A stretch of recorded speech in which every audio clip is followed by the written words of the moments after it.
We found out a couple of things yesterday that are quite disturbing.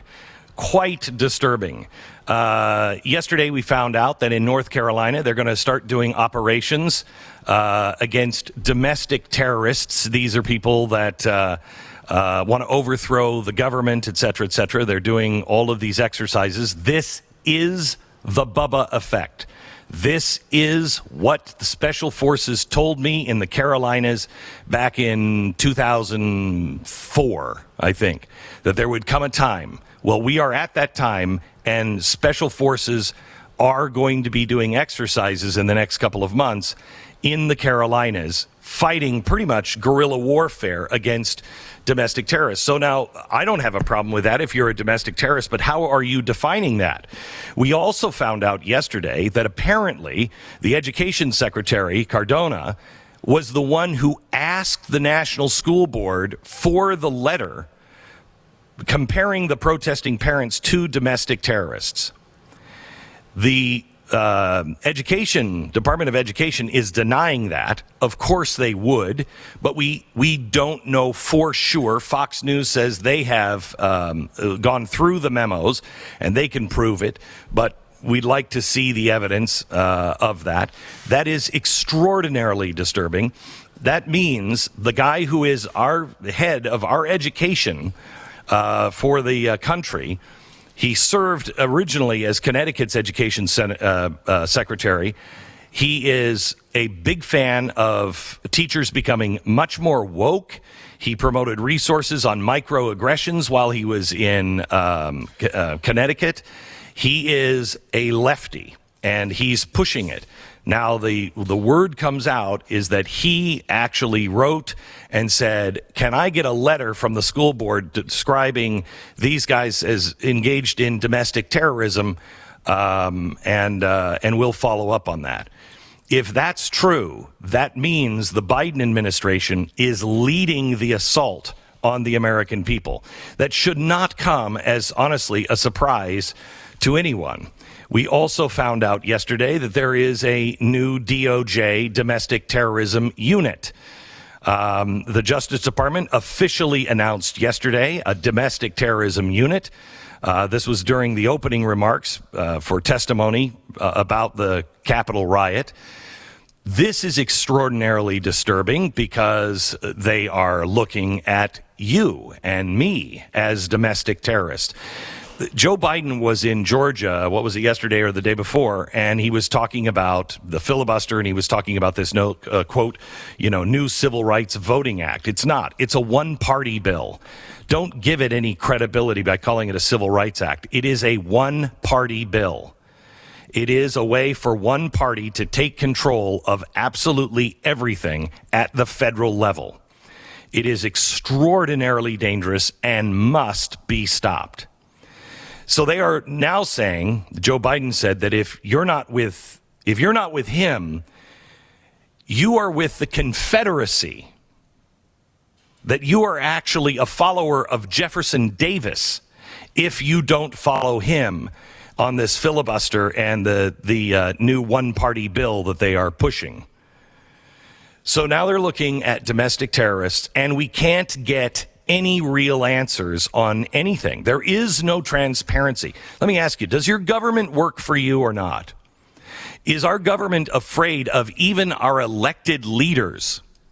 Yesterday, it was on full display that the answer is no. Can you please play the long version of the testimony in front of the Senate with Ted Cruz asking our Justice Department and FBI, was anybody involved from the FBI in January 6th? Listen to this and tell me, who is the servant and who is the slave? I want to turn to the FBI. How many FBI agents or confidential informants actively participated in the events of January 6th? Sir, I'm sure you can appreciate that I can't go into the specifics of sources and methods. Did any FBI agents or confidential informants actively participate in the events of January 6th? Yes or no? Sir, I can't answer that. Did any FBI agents or confidential informants commit crimes of violence on January 6th? I can't answer that, sir. Did any FBI agents or FBI informants actively encourage and incite crimes of violence on January 6th? Sir, I can't answer that. Ms. Sanborn, who is Ray Epps? I'm aware of the individual, sir. I don't have the specific background to him. Well, there are a lot of people who are understandably very concerned about Mr. Epps. On the night of January 5th, 2021, Epps wandered around the crowd that had gathered, and there's video out there of him chanting, "Tomorrow, we need to get into the Capitol, into the Capitol." This was strange behavior, so strange that the crowd began chanting, "Fed, Fed, Fed, Fed, Fed, Fed." Ms. Sanborn, was Ray Epps a Fed? Sir, I cannot answer that question. The next day, on January 6th, Mr. Epps is seen whispering to a person, and 5 seconds later, 5 seconds after he's whispering to a person, that same person begins to forcibly tear down the barricades. Did Mr. Epps urge them to tear down the barricades?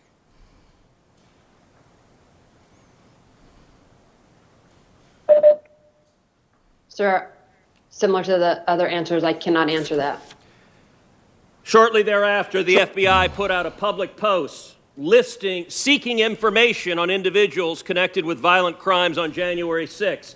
Among those individuals, in the bottom there, is Mr. Epps. The FBI publicly asked for information, offering cash rewards for information leading to the arrest. This was posted, and then, sometime later, magically, Mr. Epps disappeared from the public posting. According to public records, Mr. Epps has not been charged with anything. No one's explained why a person videoed urging people to go to the Capitol, a person whose conduct was so suspect the crowd believed he was a Fed, would magically disappear from the list of people the FBI was looking at. Ms. Sanborn, a lot of Americans are concerned that the federal government deliberately encouraged illegal and violent conduct on January 6th. My question to you, and this is not an ordinary law enforcement question, this is a question of public accountability.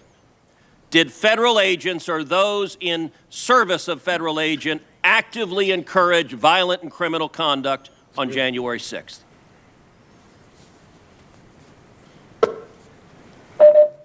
Not to my knowledge, sir. Thank you. That is extraordinarily disturbing that they are not answering any questions. Now, they picked Ray Epps up in, I think, November.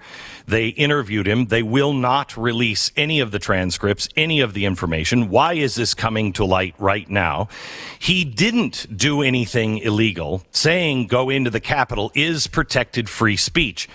It is insane that all of these people are being charged with criminal trespassing and everything else just for walking into the Capitol.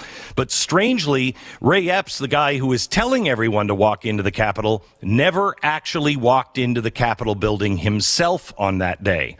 So he encouraged others. He was opening the doors, but he never did anything. We don't have any idea. We know this guy was an oath keeper. The oath keepers were involved with the FBI informants, which was about half of them on the Governor Whitmer kidnapping case. This could very well likely be, especially as we find out what the school board was requested by the Secretary of Education. This seems to be a pattern, possible pattern. The question that I have is, where is the transparency, and is anyone going to be held accountable? They are not afraid of our senators. They are not afraid of Congress. I get nailed because they'll say, the New York Times said, I was inciting violence when I was saying, don't go to the Capitol. Don't react this way. But I was saying I could understand how people are frustrated and feel this way, because I can. The New York Times wants to cancel my podcast, my radio broadcast, and The Blaze, and want to put us on a list So our voices cannot be heard because I was encouraging the January 6th. I did nothing of the sort. They can go for that, but Ray Epps can say, let's go in tomorrow. You know, we got to take it. We got to go into the Capitol, and that's not a problem. I agree with that being protected speech. However, where is the protection for everyone else? Who is actually fighting that has any teeth? If you want this to change, you must stand up right now. You must stand up and call Ted Cruz, call your senators, call damn frickin' worthless Mitch McConnell and say, this has got to stop. They have got to answer to the law. This is an oversight committee. Who is in charge? The FBI or the people? Once the people are not in charge and are not allowed to see the secret documents, we are toast. Toast.